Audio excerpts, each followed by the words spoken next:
What's up, everybody? Prof Sales coming at you with another episode of Revenue Wrap. We are glad you are here. I have special guest Luke Henson with me. Luke, how you doing, buddy? Doing great. How about yourself? I am doing wonderful. Luke, as actually a fellow charlatan. That's me. Sorry, guys. Luke literally lives maybe 10 minutes, from me, Luke? Is it that far? Probably if that, yeah. Yeah, and that's so funny. But we didn't know each other before YouTube and Facebook groups and so on. And we met kind of accidentally. I guess Luke had texted me, or you had messaged me a while back, and then we just didn't connect. I think that was all on me, honestly. I'm not pointing any fingers. It was on me. You can So anyway, hopefully you guys can hear us okay. If you can't, please leave us a message. And I think it sounds good. I thought I heard us a moment ago. But Luke is a well, I've just started to get to know Luke over probably the last month or so. And I'm going to let him tell his story and so on. But I find it so interesting right off the bat that here's somebody who has a full-time job. Yes, it is. And maintains a store on eBay bigger than, I would say, probably 90% of the people who have stores on eBay. I'm just guessing. But I'm going to let Luke introduce it and tell us about himself and his background and how he got into this and just go from there. Yeah, absolutely. Well, first of all, thanks for having me on the show. I really appreciate it. It's been it's kind of unique because I've watched a lot of your shows probably for, I don't know, a month before I reached out to you. I watched quite a few of your videos, and I was debating whether it was too creepy to reach out and Facebook message you or not, and asked you if you wanted to go out and thrift or anything. So appreciate you taking the chance and meeting me. But yeah, I come from, I guess I've resold and flipped stuff all the way back to, I don't know, I was probably 18 years old. I grew up in upstate New York, so this winter weather is nothing new for me. And I used to flip a lot of video games and things like that. I was very competitive in sports growing up, which always kind of, I think it fostered an entrepreneurial spirit a bit. And as I used to garage sale, I kind of started to realize that the, I don't know, supply was very limited, and that's how I've got to where I've got to. I like reselling in general just because I think it gives you a path to financial freedom. I think that really is a driver of who I am.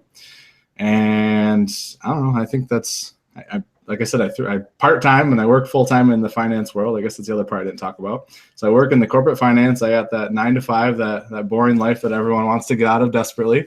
But right now it works for me. Works for me, the balance. And I don't know, I guess that about covers it. All right. So you've got this full-time job, yep, and you decide to start selling things. Yeah. So, but go ahead. Well, so I guess getting more specifically, started with garage sales, started with video games, you know, kind of the stuff that I ran out of supply when you're in upstate New York and the weather changes very quickly.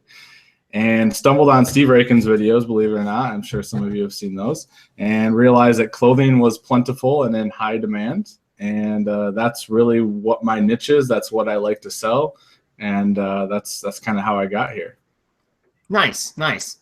So why, I mean, here's the thing. You got this full-time job and you start part-time. And I think that's a lot of people have done that. Like a lot of people have started off, they've had a job, and then they've decided, you know, I think maybe I want to get into reselling. But you have 1,400 items listed, Luke. That is definitely way more than the norm, even for people who are full-time. So how did you get such a large store or so many items listed while working full-time? I mean, that seems like a big time conflict there. How do you manage that? Well, first, I mean, the first word to sum it all up is priorities. So I prioritize my eBay business. I mean, that's just the reality of my life. It's a big priority. It didn't always used to be when I started. And this is, I like to encourage anyone who's either just starting out or is reselling now. It doesn't have to be the #1 priority, but right, slowly building it. And that's what I've really done. I would say it's been late 2014 was when I got serious about eBay. It was when I started listing consistently. And I just created a rhythm. I created a schedule for myself. And I stuck to it. And early on, it was very simplistic. It was, I'm going to hit one thrift store a week, and I'm going to list all the things I bought that week. And that was kind of what I started with. And so it was just, 10 items here, 8 items here. For me, I think one of the biggest takeaways was it was a hobby, and I kept it completely separate from my life. So it didn't impact my spending money. It didn't impact what I did. And I had buy-in like from myself internally that I wasn't going to take what I made and buy it on other things. So it kind of housed itself and slowly grew itself so that I had the ability to invest and continually invest into it, which is I think is probably one of the bigger pitfalls for resellers, is when they're trying to build their business, they take so much out of it that they can't put enough back in to keep the momentum. So that when I'm at a thrift store, and I think this is when it started to peak, is I was at a thrift store, and when I find 30 things and it's going to be, $150 to $200, I didn't even flinch to pull the trigger because I had built up the capital over time, over several months. So, I mean, I think that's the beginning of how I got to here. Go ahead. I'm sorry, go ahead. No, I was going to say the more extreme part of it is that over, I'd say probably the last year and a half, about a year and a half ago, I was at probably 400, 500 items. Okay. And from 2015 on, I decided that I was going to be pretty legitimate about it. And I went from 500 to just under 1,000 to end. So to end? Yeah, I'd say to end 2015. And then 2016 ramped up, and I kind of like January, February, March, Q1 of 2016, I did like nothing. Like I just started to kind of eat away at my inventory. And then the end of 2016, I just went crazy. I mean, and I now wake up at 4 a.m. because I'm so dedicated to my eBay business. I mean, that's really what it's come to. 4 a.m. 4 a.m. 4 a.m. Now I will say, I was never a morning person. And you can do the opposite, right? You can just stay up late and sleep into. I don't think there's a lot of. Don't look too much into that. I just like to go to bed early. That's really all it comes down to. Well, I mean, 4 a.m. that's dedication for sure. But it's from what I've learned from you so far in the time that I've known you, you seem to be very numbers oriented, which is like me. I tend to be numbers oriented too, but that one of the things that I think I was watching one of your videos today about your 2016 goals, and you had broken out, not only what you were thinking about income wise and so on, but you had broken out like what you wanted to do each week sourcing wise. Could you talk about like how do you come up with a plan for sourcing given time and money and of course your goals of what you want to achieve? Yeah, absolutely. So first, I guess I got to shout out to Peter Voog, who's, I don't know him personally, but from a self-development perspective, anything I've learned about goal setting and time management really has come from him. And I would say that was, again, just for viewers, like that was one of my big breakthroughs was I started reading self-development every day. Like I have been for almost 2 years now. Nice. And I've really just taught myself through those two skills. But for me as for sourcing schedules, I look at my whole week and I look at every commitment I have that isn't eBay related. And I get it on paper somewhere so that I know what I have to work around. Those become my non-negotiables in my personal life, like work and spending time. I have a gorgeous fiance that I spend time with. I have a dog that I like to spend time with. Whether it's sports in the evening. I put all those dog, man. Yeah, hey, put those fiance. Let's be clear. Yeah. I gotta be careful. She's downstairs. I can't make her mad. But I take the non-negotiables and then I build my schedule around that. And for me, it was, well, where are my gaps as a full-time employee working 9 to 5? Where are your gaps? Well, they're before work, they're after work, and they're in the middle of your day. When you have your lunch break. So for me, I reverse engineered what I needed to do, and to me, that's a big skill is being able to look at your end goal and kind of backpedal to where you need to start and all the pieces in between. Oh, that's so great. For me, I mean, I don't know if that answers your question, but. Yeah, no, it absolutely does. How much time a week or a day, or I'm not sure how you break it out, how much time a week do you normally spend on your eBay business? Well, I spend from 4 to 8 every day on it in the morning. So Monday through Friday. So 20 hours right off the top there. I spend at least 3 of my lunch breaks a week sourcing. So I'll say another 3 hours. So at 23. I spend probably at least an hour a night between like shipping and just organizing and prepping things. So I guess that's another 7 hours or so. So I'm up to 30. And then on the weekends, on any given day, I spend, I would say, at least 4 hours per day. So yeah, I would say almost another full-time job. So probably close to 40 hours. And I'm not counting YouTube videos now. So YouTube videos have kind of layered on that extra like 5 to 10 hours here or there of extremism. But yeah, easily 40 hours. And as I calculated in my head, I'm kind of like, wow. I'm like, oh, I guess I do spend a lot of time. But yeah, that's what it is. I mean, I guess that's what it takes a little bit. And I am very extreme in my goals. So. And you're working I'm assuming a 40-hour a week job, more or less. Yep, I'm a commercial finance analyst is my official title, and so I actually enjoy my job. I think that's what works for me is that I like going to work. I like the people I work with. Mm-hmm. So it's almost like a healthy mental balance for me right now is that I can kind of unplug from that and focus on something else and come back. Right. And okay, so basically what we've uncovered here is that Luke is a workaholic. And he puts in a lot of hours. However, he's also getting a lot of results. So let's get into some specifics maybe. So you talked a little bit about what you sell, and I kind of have an idea because I actually had the privilege of going sourcing with Luke. The first time we actually met, this is shocking, was at a Goodwill. Yeah. Pretty fitting, right? It's a Goodwill that's like just minutes from both of us. It's very close. And, you know, we went sourcing, and I actually followed Luke up and down the aisles as he sourced. I actually didn't really do too much, although he did give me a jacket. So I don't know if we've gotten that. I think we've gotten it listed. I'm not sure. I hope we have. That was like 2 weeks ago. But but what do you source, and why did you hone in on those particular categories of items? So I source men's clothing primarily. That's like 98% of my inventory. Specifically, I started with dress shirts. That was one of the first things I got into, just because I kind of already knew about them. There wasn't too many nuances I didn't know about. And those are kind of what I would say are my bread and butter items now. Like those are, kind of those, you're going to sell those every week. Some of them are long tail, some are short tail, but they're all around the same price point except for your home runs. And then I started to learn about other items. And honestly, it was through watching other YouTubers. Like that was the only way I grew my brand knowledge at first.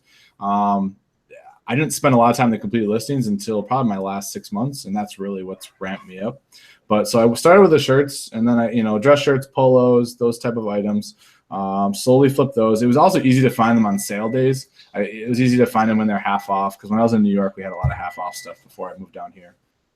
Yeah. And then I started getting into pants. Like dress pants was the next logical thing for me. I stayed away from jeans because at the first I was kind of newer to shipping, and they just seeed too heavy. And there weren't any in the stores you went to here. Yeah. Yes, very true. Very true. So it was like dress pants, and then I went to ties because I started thinking about shipping. I'm like, oh, they're a lot cheaper.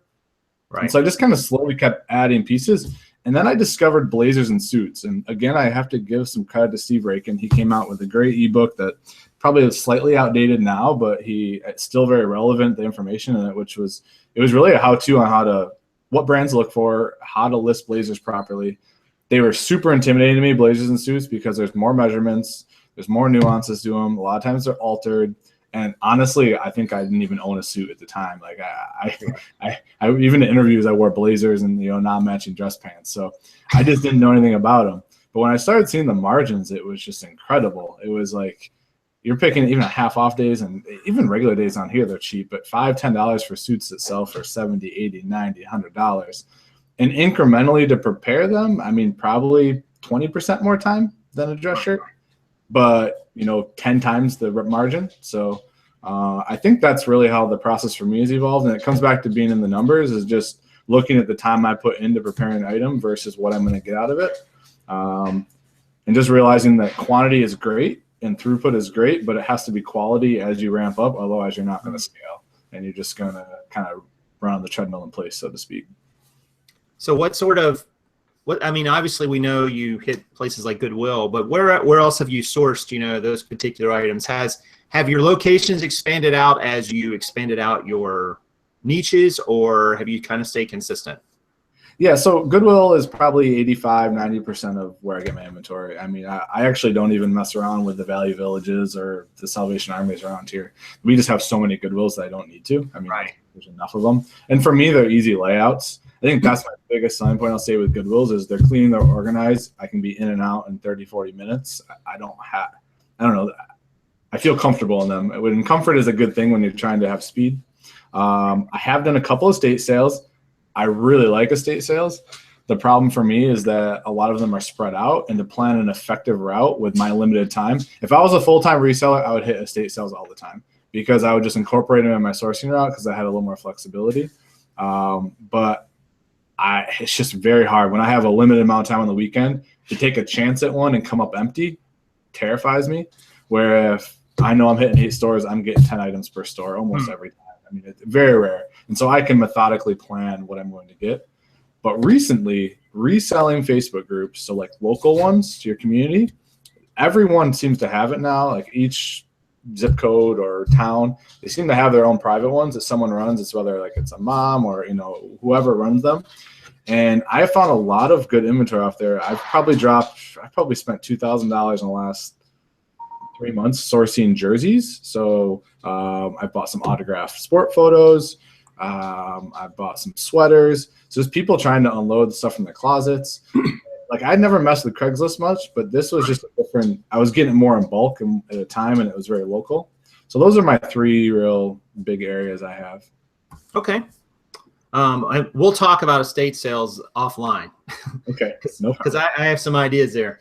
But we had a couple questions that came in, and guys, if you guys have questions, just type, question marks, type the word question. Those are things that kind of give it away. Because sometimes it's hard to see that it's a question, although I do have a moderator in the other room. Hey, Karen. Yeah, what? She goes, yeah, what? So Utah Gmaw asked, do you use Terapeak? I quit because you can no longer search by seller. What do you think? Terapeak. You had any experience with that? No, I actually don't know very little about it. I think I've heard it mentioned on a couple of shows. I believe it's like is it like a research tool or a sourcing tool or? Yeah, I think it allows you to go back and search listings further back in time. But it's paid, correct? Yep, I believe you pay a subscription for it. So I guess I haven't used it personally. If you're asking my input on it, I have mixed feelings about paid research when it comes to eBay because there is so much free, easy stuff out there. I think that between YouTube and completed listings and sold listings, you pretty much can figure out what's selling, and you can figure out a sell through pretty easy as well. But that's just my personal opinion. I mean, if it works for someone, I'll try anything if you tell me I can make money on it. But I'm very diligent about, and at this point, I guess I know my brand so well, I haven't really messed with it. But maybe and just starting out, I wouldn't recommend it, I guess. But for a seasoned person, if you're finding edges, I mean, I don't know. I don't want to discredit or tell someone they shouldn't use it. No, absolutely. Krillin this wasn't so much a question, but Krillin had mentioned that for him, he sees a much bigger time commitment for suits relative to shirts. Do you have any tips, on the prep time? He was saying more than 20%, more like 300 more time button front. So maybe you have some tips there you could share in terms of getting suits and so on readied and listed quicker or something like that.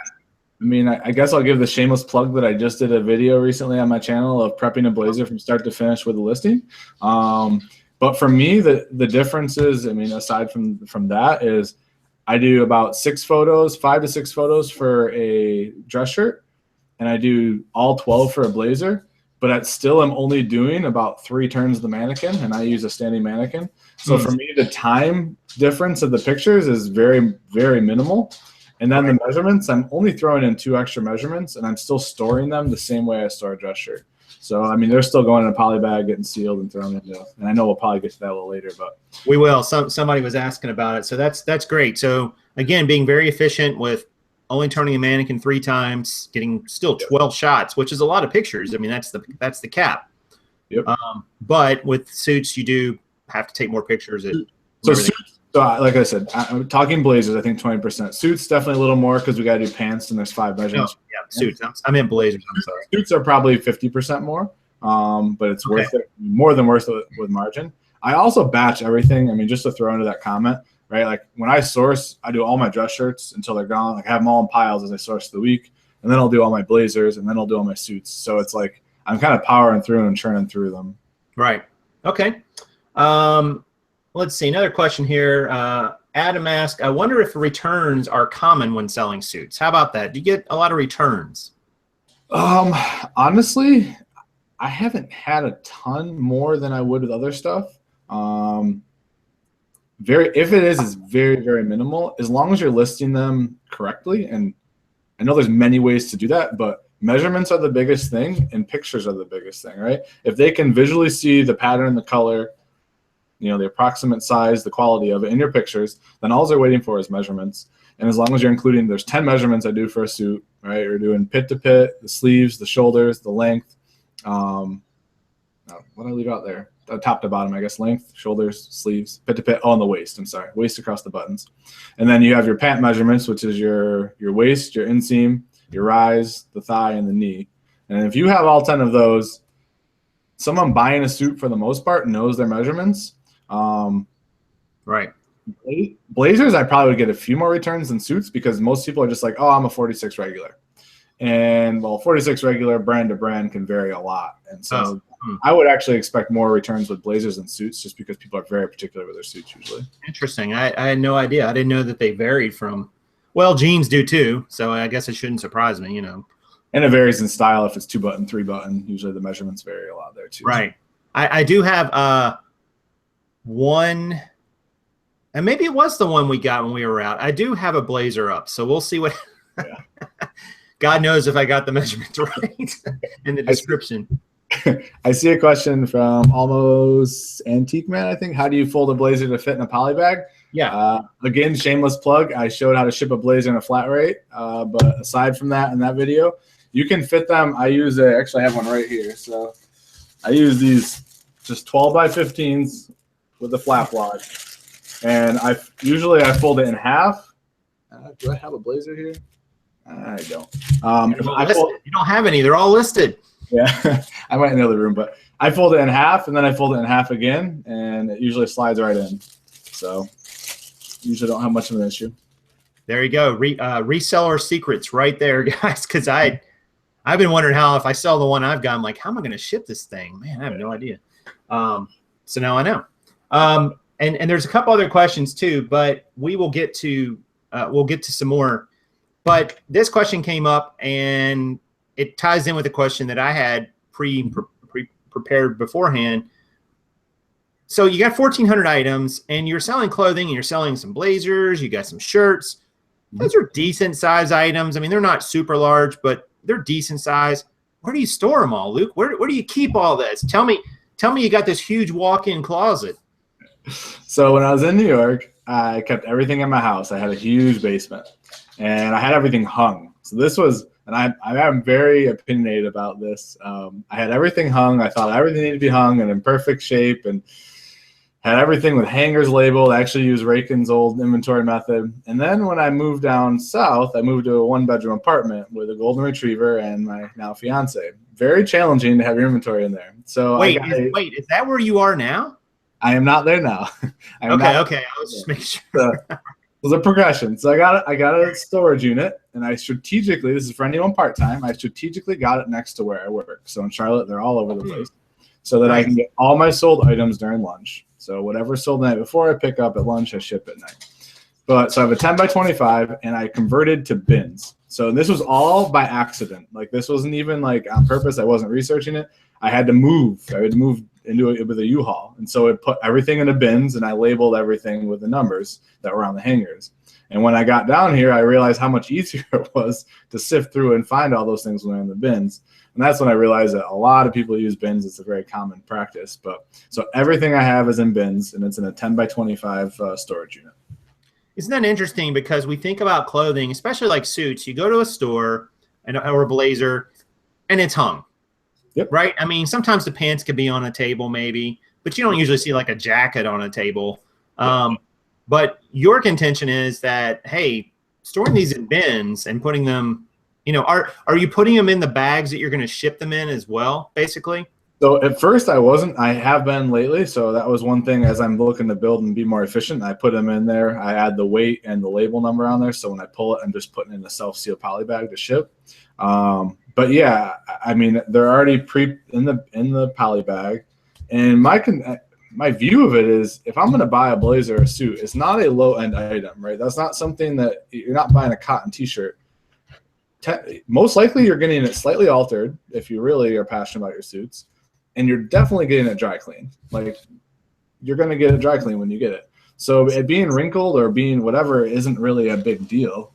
And if you're really that worried about it, you can use a priority box to ship it in, but you're going to pay more than the flat rate. I mean, I paid $575. Well, that's going up soon, but $575 for a blazer, and I'm in them for $5. So it's a pretty low cost to get one out the door. Yeah, that is. I had no idea. I was always thinking it had to be more expensive than that, but that's awesome information right there for anybody who wants to sell. Man, there was so much there. It was like the inventory, there was like the storage, there was the shipping. Yes. I don't even know where to start with all that. You need to like save that last 5 minutes and watch that over again. Someone asked the question, what do you do labels with? No. This really high-end masking tape and this really high-end Sharpie. That works really well. We are going to convert you, Luke, to a Dymo printer. Working on it. I have ideas. It's part of my New Year's plan. I have ideas, but that is where I've been. Fair enough.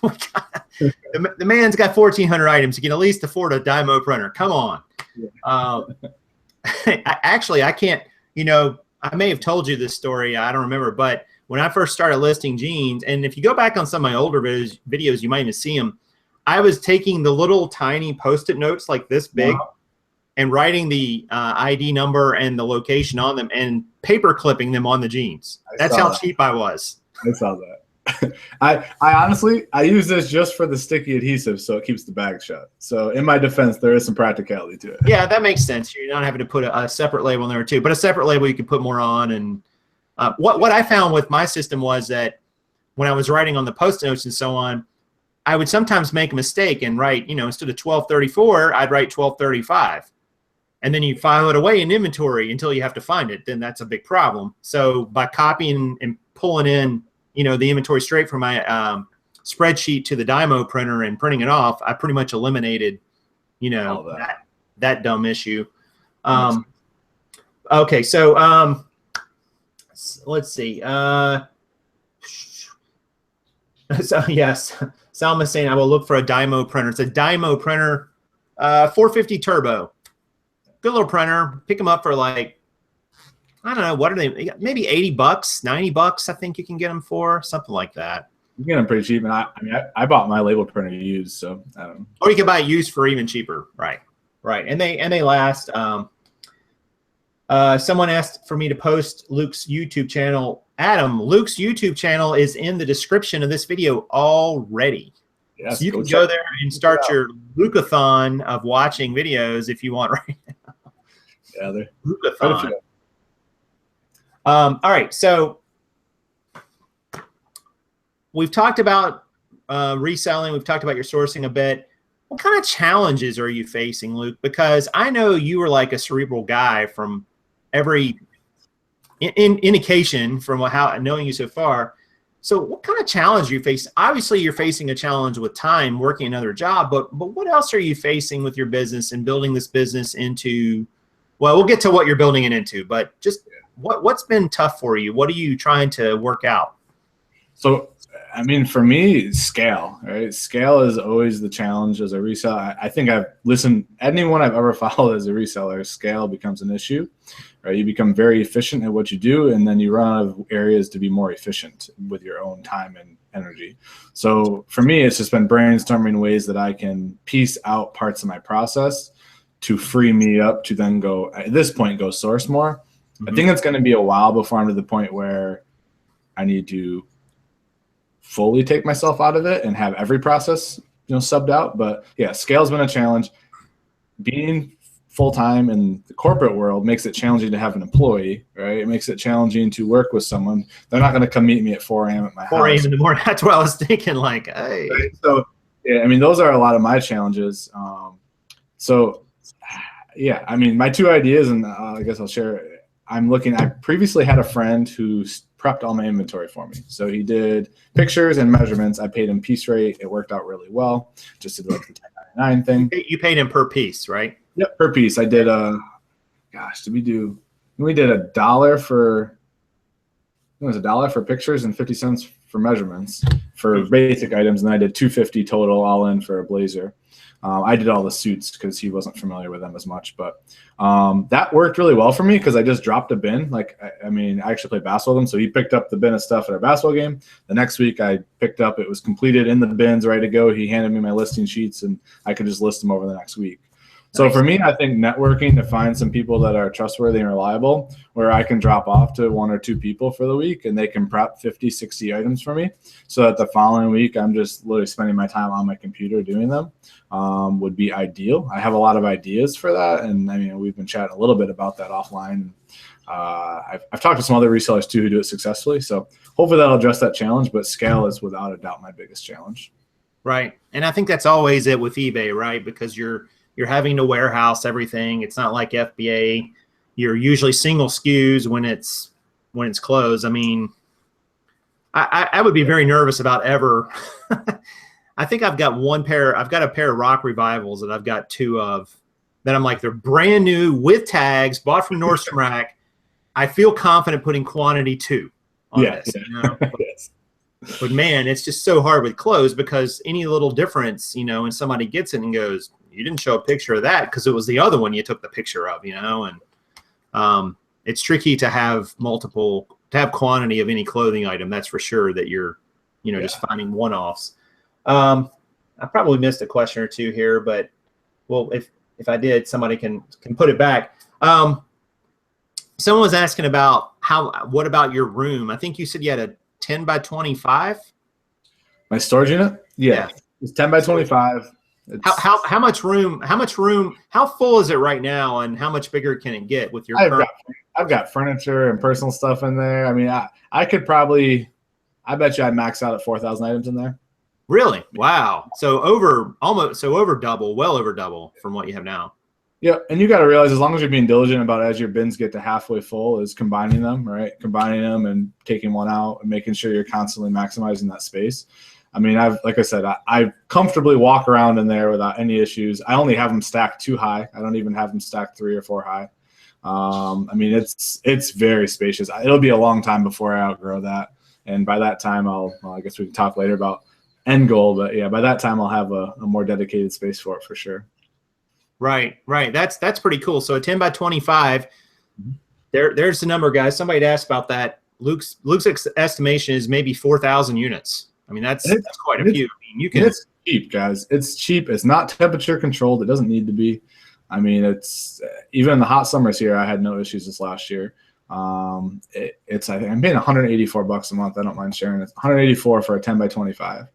And when you're doing anywhere close to the volume that I am, or you're doing or whatever, I mean, that's the cost of sanity. Like for me to not have that all over where my personal life is, to have that completely separate matters a ton to me.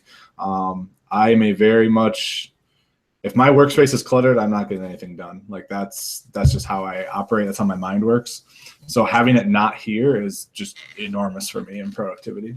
So no issues with insects or environmental like mold or anything like that, nothing like that. I've had an issue, and I've been in there since September of 2015. Okay. Well, yeah, you would have had it by now if you were going to have it. That's for sure. Yep. Went through all the seasons. And so, yeah. Hey, guys, 90 people watching this show. Man, that is amazing. Luke, you're a star. You're not coming to see me, that's for sure. And if you wouldn't mind, guys, hit the like button down below, or as Karen says, man, I can't do it like she does it. She's in the other room. But it lets me know I'm doing a good job. Also lets you know you're enjoying the content you're hearing from Luke as well. And as I said before, his YouTube link is in the description of this video, so you can definitely check that out afterwards or during the show, whatever you want to do. I don't know if you guys heard that or not, but she did. There's another couple questions that came in. Where do you pack and ship? That's a great question. I think you mentioned that the storage unit was near your job, which is really smart, by the way, in your case. So nice, man. That's an awesome idea. Thank you. So I do everything I have an office. It's like I'm in a townhouse, so it's a loft. It's like the third bedroom of it. So I do all my pictures. It's probably a 10 by 8 standard room. But I do my shipping. I've got like 3 tables set up around the perimeter of it. I've got my lighting equipment, so my backdrop. And so I do just shipping right where I would do my measurements. I mean, I bring all the items. I pick them up at lunch. I put them in a bin. I bring them home, dump them on the table when I get here, throw them, I have all my packing supplies in the closet here, ship them, print labels to my computer, and back in the bin, back to the car they go for the next day. So you go once a day to your storage unit? Just once a day, and then on Sundays, to get all the weekend sales. And also I'll say that I have a huge perk here. I don't know what it's like for everyone else, but I didn't have it when I was back home in New York. We have an overnight bin and a 24-hour post office. So I can drop all my prepaid stuff off before the post office opens. So when I go to work, that's what I do. I work from 4 to 8, and then I head to work, and on the way in, I drop all my stuff off at the post office. Do we use the same post office? Probably do. Yeah, I'm sure we use the Balsam well. Yeah, the one of the yeah, okay, all right, yeah, we do. And yes, I use that bin a lot. I was there today with 3 mail bins, and I'm like, I would drive 15 minutes out of my way to go to it if I had to. Just because it's like the convenience of the overnight aspect, not having to go during post office hours is just huge. Right. It's just yeah, and not every post office in Charlotte has that. No, I mean, they didn't have it at all where I was from. That's a great tip. So if you're trying to run your business and also work a full-time job, you may need to hit the post office at hours when it's not open, like Luke, before work or maybe even afterwards. Look for one that's got an overnight bin, even if you've got to drive a little bit out of the way, because it's going to save you that time of standing in line, because that particular post office we're talking about is super busy during the day. Oh, yeah. And the lines during Christmas were unbelievable. I think you would have been in line probably an hour before you, I mean, literally. Easily. So there's a little pro tip. Just find a post office with an overnight bin. I mean, you could use that so many ways, because there's so many little time vampires that try to suck the time out of us each day. And just any way you can save, 2 minutes here or 5 minutes there, man, that adds up. All right, so excuse me. A couple other questions here. How do you this is a great question, and I don't know if I asked you this when we were outsourcing or not, Luke. I might have. I got distracted because we started talking about pancakes, and we ended up eating pancakes, and my mind just went right out the window from it's a weakness. But how do you tell the difference between a suit jacket and a blazer? So my non-expert, how I run my business and how I determine them. First is always check the tag, because if it has a pant measurement on the tag of the suit or the blazer, then the suit coat, that it came from a suit. So what? Right, so wait, can you explain what that is? Because I'm not even totally sure I understand. So you can explain what that tag will say to indicate that. Actually, one second. I'm pretty sure I've got one over here. Or show us, as long as you don't have to go to your storage unit to get it, Luke.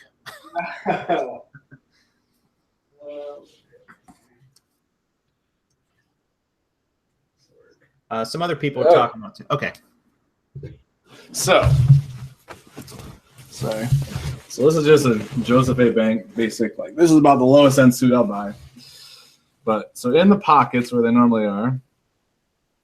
So this is actually a terrible example, but this has a tag that's 41 regular. But normally this tag will be a lot bigger. Okay. You can't really see that one. I hope they don't have it. Normally it's a lot bigger. That's a terrible example. And it'll have the size of the suit for like the top part, but it'll also have the pant measurements with it. So that's the first way I always look. The second way is simply 95% of pinstripe, anything you find is going to be a suit. So if it's pinstripe, it's probably a suit. Okay. Yeah. I mean, first of all, I haven't seen anyone wear a pinstripe blazer without a matching bottoms. I mean, that's not really, and I work in the corporate world. I haven't seen that very often. So that's my second giveaway. And the third really big giveaway is if I can wear it with jeans, I'll list it as a blazer. So if it's Glen plaid, if it's houndstooth, right, it may have come from a suit, right? It may have come from a suit, but you can sport it as a blazer, right? You can wear it with something other than you can wear it with non-matching pants. And at the core, I mean, that's really the difference between a blazer and a suit coat in my book, at least as far as how I would dress myself. So that's how I list it with keywords, and I have had zero problem selling them. So, I mean, you can go from like tailor definition, or you can go from what works on eBay for selling definition. And I mean, that's kind of how I think about it. And I've heard that a suit coat is a little bit more difficult to sell if you have just the coat and not the pants. Is that true? Do you find that in your experience? Absolutely. Yeah, I mean, and I made this switch probably about 8 months ago. I only buy pinstripes if it's a matching suit, just to avoid that. And I'll only buy a top, like a blazer, if I feel like I could wear it personally with jeans, because that way I can use it as a blazer. Because otherwise, non-matching suit coats is really tough, unless it was like a super high end. Like I found like a Brioni or something that was like an absolute home run. I would probably buy. Any middle of the road stuff I wouldn't bother with. Right. Okay. No, that's great. All right, so a couple other questions coming here. Thanks for the questions, guys. I mean, they're awesome questions, and they were much better than what I had put down, so thanks. Can you talk about Nose Picker, the greatest name in the chat tonight? Can you talk about consolidating bins and how you keep that organized? Yeah, so I have a very simple system. It's nothing too complex. I use a letter of the alphabet. So, for instance, A. And then I use a corresponding number. So A1, A2, A3. And so one bin will have all items A1 through A50. And then the next bin will have A51 through A100. And then as those bins get to a half level, I combine them. So now I have one bin that's A1 through A100. And so it's really just relabeling it once. I keep masking tape in my storage unit with a marker. And when they get low like that, I just consolidate them, and then I have an empty bin to bring home with me. So let me make sure I understand. I think I do. So you've got a bin A1 and it's got 50 items in it. You got another bin that's got A51, or no, it's A2. Will be A51. Yeah. So I just keep going up in number, right? I keep the same letter. So A is my unique key, and then the numbers as they go. So A1, A2, A3, and so on. So when the bin levels that are next to each other get low, so they all go in order and sequence. So I'll never have a gap in numbers, basically. Okay. So when they get low, I consolidate them, and I just combine the numbers on the label. So I pretty much peel off my masking tape that says A1 through A50, and now it becomes A1 through A100 because it's two bins worth. I'm feeling in a video here.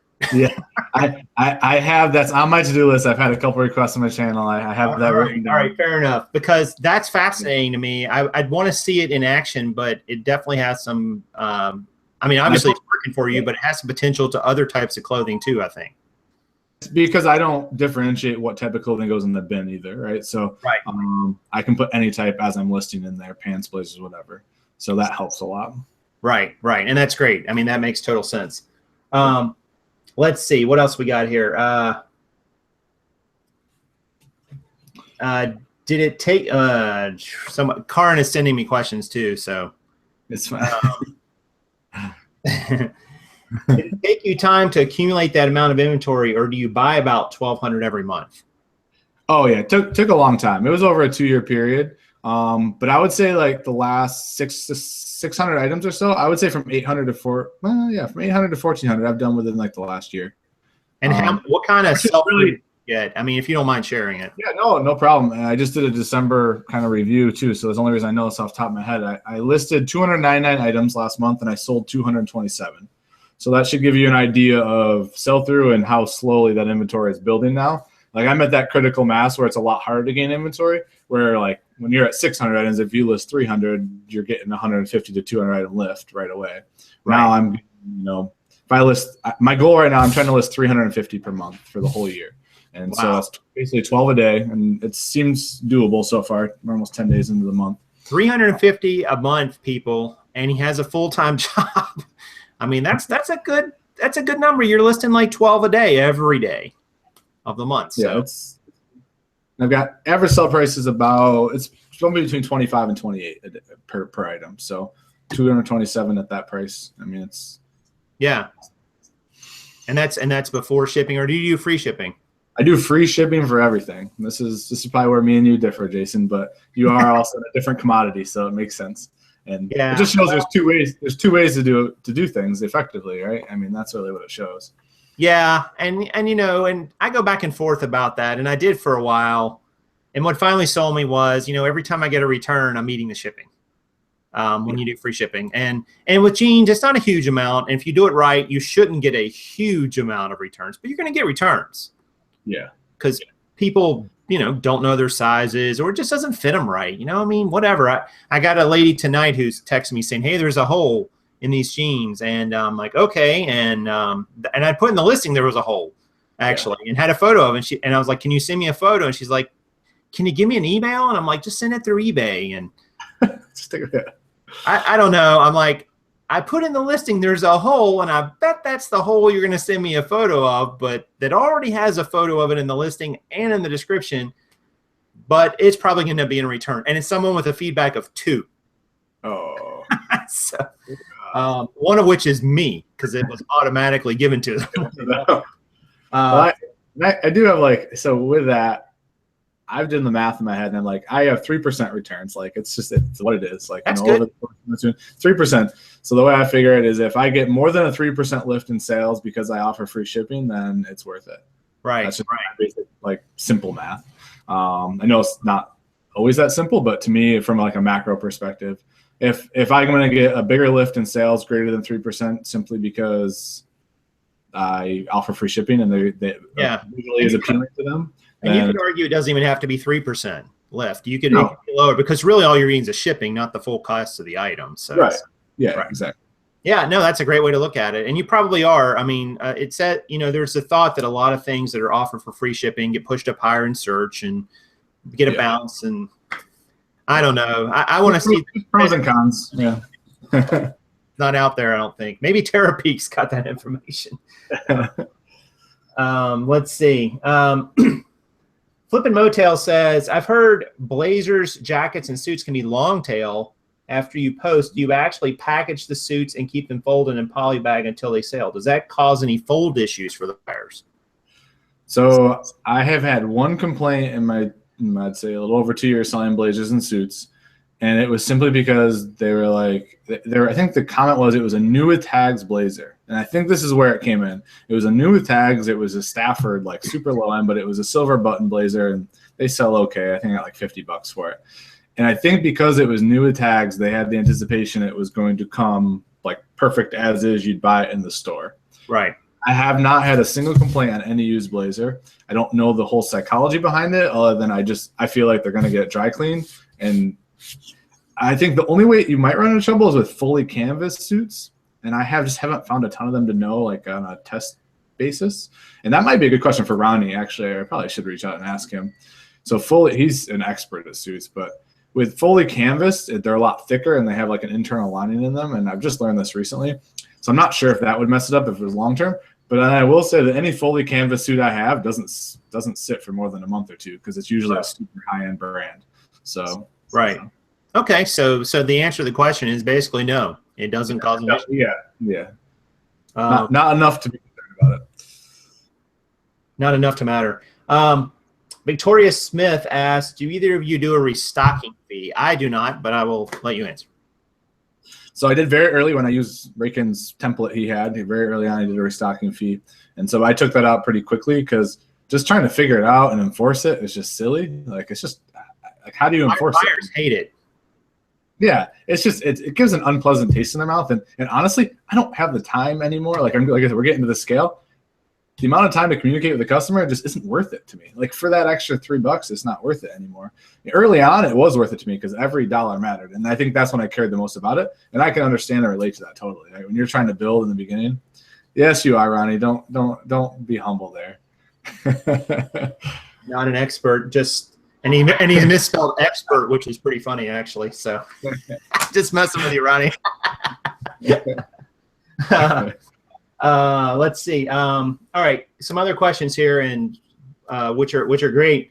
Do you use a lighting system for pictures? Now, you talked a little bit about lighting and just using a mannequin and turning it 3 times, but you are taking 12 photos. So I guess a lighting system would be the type of lights maybe they're asking, or what do you use?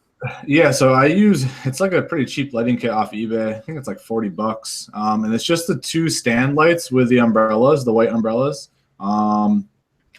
That's it. They have the umbrellas to neutralize the, I don't know, I'm not a really big lighting expert either, but it's just a very simple lighting kit. I have them head height probably just above the mannequin, and they're kind of What camera do you use, Luke? I don't know if we covered that.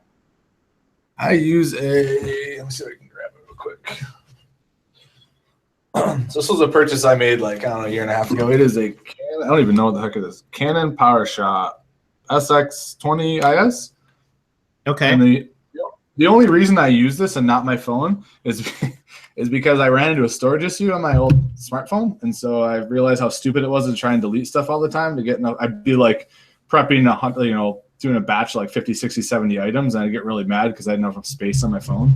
So I got this so I could use the SD card. To me, being able to pop an SD card out, put it in my computer, and just do that is way easier than bogging down my phone with hundreds of photos. So. We've thought about that too, but it is cool with Apple and the Mac. You can share pretty easily. So technically, they only get stored on her phone for a while, and then she just deletes. But yeah. There's perks to, I like the way you guys do it, especially with multiple people in the process flow. I think it makes a lot more sense. Right. For me, but if it's just you, it kind of makes sense. Yeah. So, and that's something I have to start thinking about when I scale, what the best way to do that is, especially we have people who are offsite preparing the items, what's the best way to share photos. So that's something to start thinking about. So what sort of advice would you give to someone who's just starting out? Maybe they want to sell suits, but before you even start with that, what about somebody who thinks, hey, I want to be a reseller. I've heard about it, and I've heard Ronnie Hart makes millions of dollars a year. Oh yeah, I think the video is freezing a little bit here. And you guys still there? Oh, all right. I think all right, so I thought about this for a little bit, and I actually want to put out a video. I thought about what would you do if you had $100, right? If you're $100 and you wanted to start an eBay business, because I'm very passionate that I think that every person, whether you want to be an entrepreneur or not, needs to experience reselling, simply because it teaches you the economics of life. I mean, it teaches you what something sells for. So for me, if I had I would want $100. I will put it aside completely where I don't touch it. So I think this is one of the biggest keys and pitfalls of someone trying to start their business. You need to designate $100 or maybe $50 if you're on a real shoestring budget that you are not going to touch. I would scout out all of the half-off sales in my area, whether it's Salvation Armies or whatnot. I would do some research in the complete items, or just watch a couple YouTube videos, honestly, of people who are doing hauls and showing their sales. Figure out 3, 4, maybe 5 brands that that you're comfortable with. And just go to those half-off sales and get as much cheap inventory as you can. If you have bins near you, even better. I'm just not a bin shopper. It's just not my cup of tea. But I would do that. You have $100 Craigslist Hunter. Nice. He has $100. And then I would do a shoestring budget with preparing my items, right? So I'd use my phone. I'd use outdoor lighting, so I don't need a lighting kit. I have a natural backdrop. And I would just list and wait till they sell to replenish my money to go buy more inventory and keep it completely segregated so that your capital grows. Because the money part of the business is still big. Like having cash flow is a big issue. And if you can't continually buy inventory, you can't continually grow. So keeping it separate is big. So I think that would be my biggest tips of just how to start, and then slowly add the nice things, right? When you get to a couple $100 saved, maybe buy your lighting kit, and you get a couple more $100, maybe buy a mannequin. But you can slowly do that. This is one of the few businesses, especially clothing, that you can effectively do that. I mean, heck, if you really wanted to, you could get into finding free clothing items and flipping those too, but that's a whole other conversation. I mean, man, I am speechless. That is probably the best example and the best explanation I've ever heard of how to get started reselling. And you did it all in about 2 minutes. So if you don't watch any other part of this video, watch the 2 minutes before what I'm saying right now. And that just you just knocked out of the park there. I mean, that was like, it was specific, it was measurable, and it was attainable to probably just about anybody out there. So man, that was a great explanation. Good, thank you. Appreciate that. Yeah, knocking it out of the park there, sir. What sort of, we're getting to the end of the hour here, so we've got a couple questions left. If anybody's got one, just send them out there on type them in. We've got a tremendous amount of viewers on right now, which is great. And so again, Luke, it's all you, man. What sort of resources have you found to be most successful in your business? So YouTube was key for me early because it opened my eyes that the possibility and what was out there and just kind of brand awareness. Second was definitely completed listings in eBay. It's right at your fingertips, sold and completeds. But then the third, and this is, I think, what people overlook the most is if you are serious about wanting to build a business, you need to get your mind right. And self-development is really big. And I mean, some people talk a lot about it. A lot of the people, some of the people I follow talk a lot about it, but some don't at all. And I don't know, just that mental health to consistently pursue something isn't easy. Like, it's easy to exert a ton of effort up front and be super pumped about it. But like on week 4, when sales are slow and you don't have money to go source and I don't know, that's when you kind of hit that wall. And being mentally prepared and learning that way and kind of keeps your mind open to growing and learning ways to scale. So yeah, I think those are like the 3 biggest resources. And I use Audible. So for self-development, I use Audible. It's $15 a month. I get 1 free ebook a month with that. And then you get them all at a discount. So I listen to Audible all day at work, guys. And I listen to YouTube all day at work. If you're a 9-to-5er and you are at a desk job, I highly recommend. You can do so much learning. You can do so much learning while you're at work. I mean, it's silly. Hopefully none of my coworkers or my boss ever watches this, but I mean, they're like, oh, he says he's working on the project, but. And I know you talk a lot about Gary Vaynerchuk sometimes, and so Gary Vaynerchuk has a great video on just like, if I was to build a business, like I would do, maximum effort outside of work, and then I would do like 30% while I'm at work because you can, like.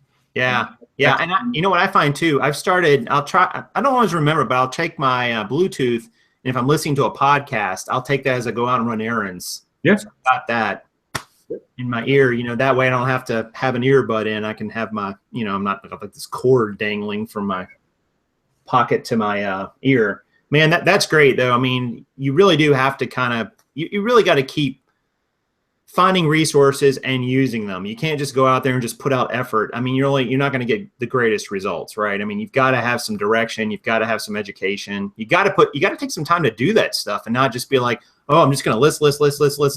Well, and balance in general. I mean, that's a huge focus. Is my top goal this year, is just having balance, because I play in 2 sports leagues a week. Like, we go on date nights. I mean, we do stuff with friends. So even though I'm putting in all these hours, there's still enough time for all other stuff too. If you have the right approach to it and you're diligent about it, you can still have balance. So 40-hour week job, 30, 40 hours a week running an eBay business, self-development, having a life, having a fiance, and a dog. It is possible, the American dream, right here in Luke Henson.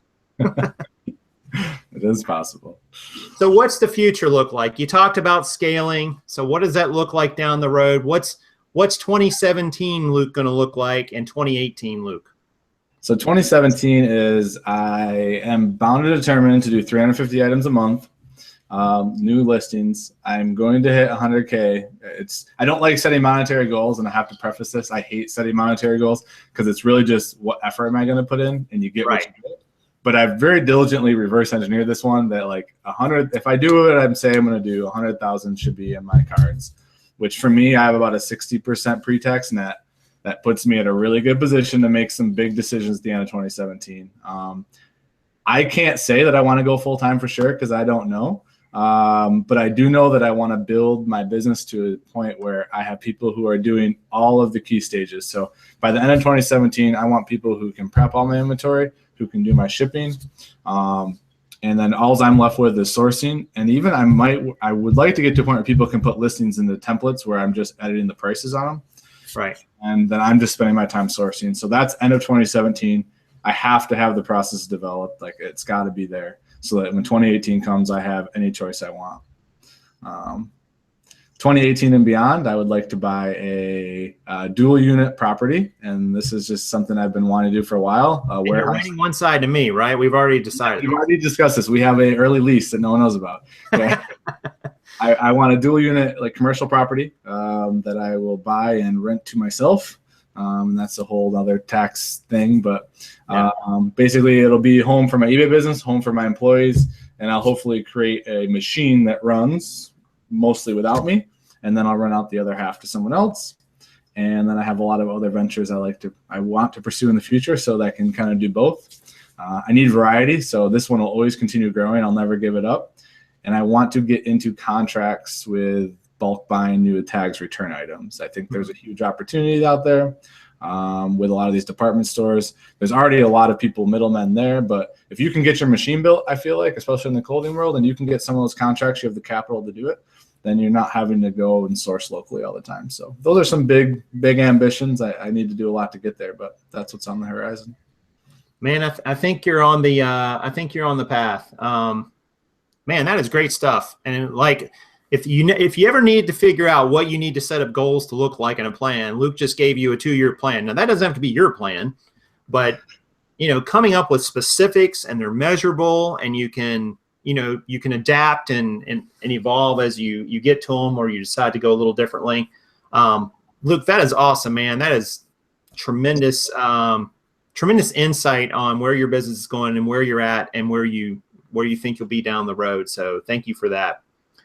Well, listen, I don't have any more questions, and we had tons of questions. We probably missed some questions in the chat, but it is the top of the hour, and I want to be respectful of Luke's time because we know he works 80 hours a week already. We just learned past bedtime, so that's how much I wanted to be on the show. So thank you. Yes, and I do appreciate that, neighbor. I really do.